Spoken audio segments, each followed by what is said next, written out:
యాదగిరిగుట్ట లక్ష్మీ నరసింహస్వామి ఆలయానికి భక్తులు పోటెత్తారు. ఏకాదశి పర్వదినం పురస్కరించుకుని స్వామివారి ఆలయం ముఖమండపంలో లక్ష పుష్పార్చన నిర్వహించారు ఆలయ అర్చకులు. ఇక ఆదివారం వేసవి సెలవులు, ఏకాదశి కలిసి రావడంతో యాదాద్రి భక్తులతో కిక్కిరిసిపోయింది.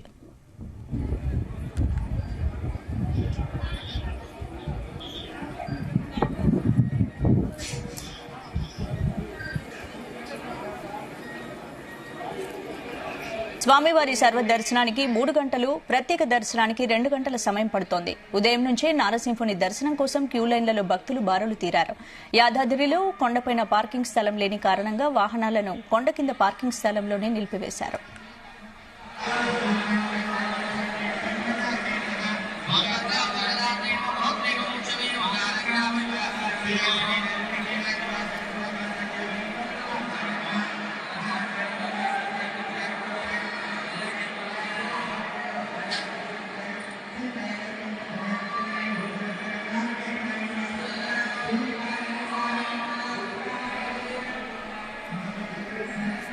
మరోవైపు ఆర్జిత సేవలు వినియోగించుకునే భక్తులకు డ్రెస్ కోడ్ విధించారు. జూన్ 1 నుంచి సంప్రదాయ దుస్తులు ధరించి హాజరు కావాలని అధికారులు వెల్లడించారు.